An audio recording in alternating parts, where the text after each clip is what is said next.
An intense debate is underway over the benefits and drawbacks of human microchips. They're already used to identify ranch animals and pets. But the practice of implanting chips in people is also on the rise. Those who embrace the idea say they see it as a way to take back control of their personal data. But others are worried about how that data could be used. Special correspondent Malcolm Brabant reports from southern England as part of our Breakthrough series on the leading edge of science, technology, and medicine.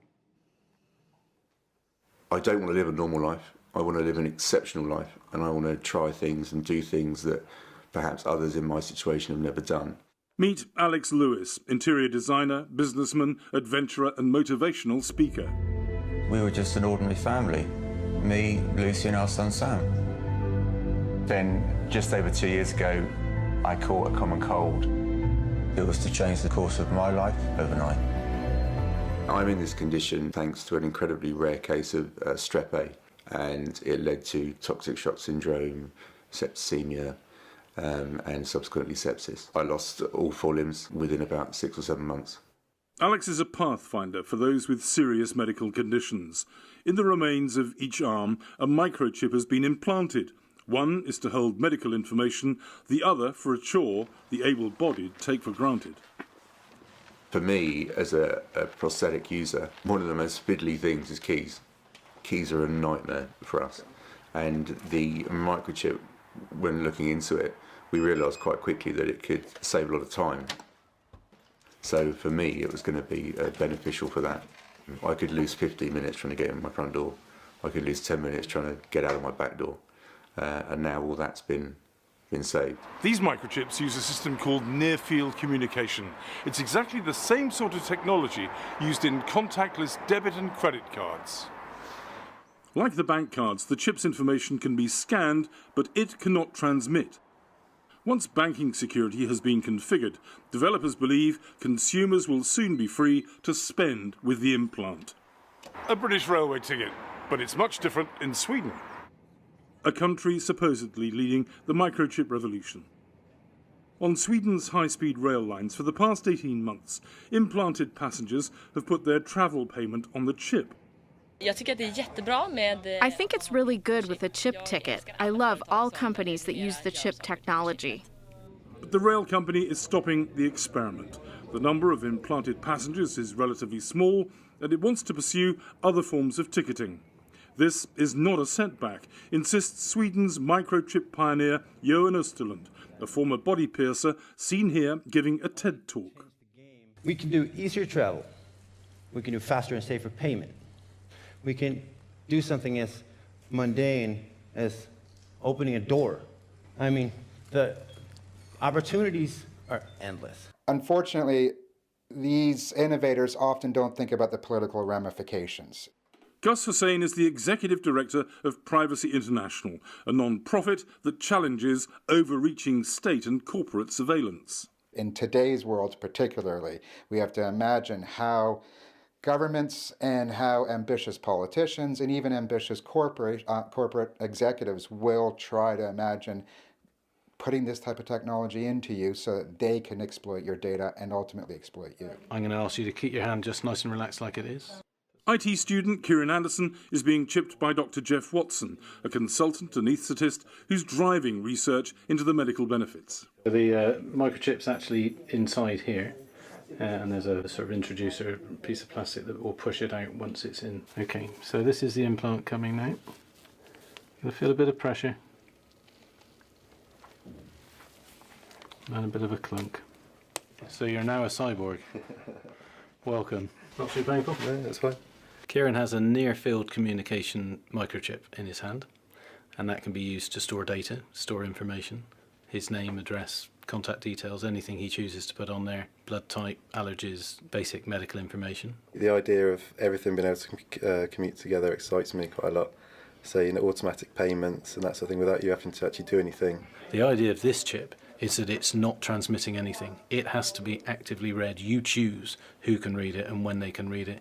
I think that gives us a lot more personal control over our information than your mobile phone is giving away. But Privacy International's Gus Hussain is yet to be convinced. Already governments are keen to capture your fingerprints.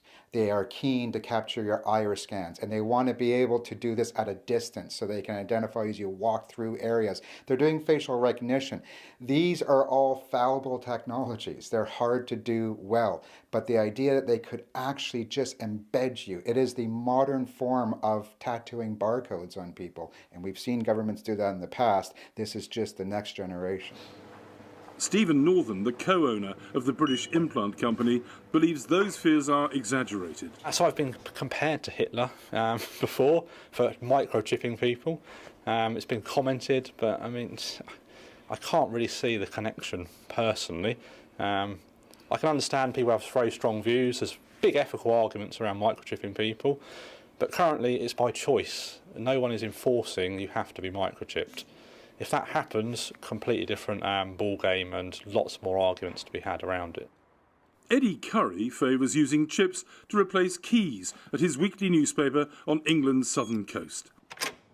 He fears the publication is at risk in the changing global media market and wants to attract new income by turning the company into a hub for digital innovators. I'm well aware that this technology could be used for all sorts of sinister things, but for us here, we're an ethical firm. We don't envisage doing anything more than that, and we wouldn't force anybody to have one because we can understand they may be reticent about it.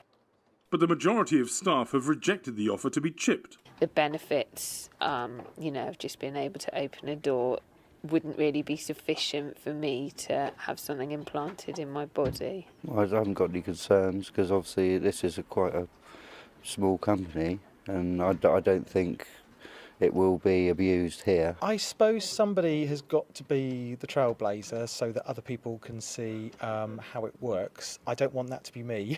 Jeff Watson sees huge potential, especially in the medical field, for those with illnesses such as diabetes. Take a diabetic who collapses in the street and people don't know what to do. By the time the ambulance has arrived and worked things out, it may take hours before they're properly treated.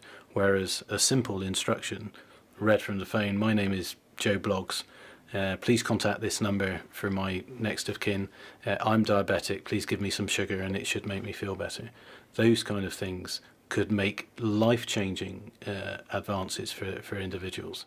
The chips can be read by scanners installed in the latest mobile phones. So how easy would it be for a hacker to steal the information from the implants used by Alex and others? Any technology is open to abuse, and anybody would be able to hack it. In order to hack these devices, it has to be held still for a period of time. At the moment, I think that takes about 3 to 4 hours to hack it. There we go then. Thanks very much. Thanks. Thank you. Thank you. Alex's wife Lucy is not troubled by security concerns, but is looking forward to the second generation of chips. Alex travels overseas an awful lot. Before he goes overseas, I have to do this whole packaging of medication, what medication he's on, and passports. I'm always worried about who has his passport. And so all of those things, it will eventually come into its own that he'll be able to use all of that information without me worrying about where it is or who it's with. At present, Alex Lewis relies on a driver, but he hopes the next breed of implants will put him behind the wheel. To be able to get into the car, to start it without any kind of key with the microchip to start the car would be fantastic. But it just opens up a bit more freedom for me. Privacy International's Gus Hussain insists he's not a Luddite, a person opposed to new technology. Every technology that comes along has to be treated with complete suspicion until we're able to sort out the ethical barriers around our actions. I live an incredible life, a life that I'm incredibly happy to be living. As this technology improves, the debate will intensify as to whether implants generate or diminish freedom, as well as the many shades of grey in between. For the PBS NewsHour, I'm Malcolm Brabant in southern England.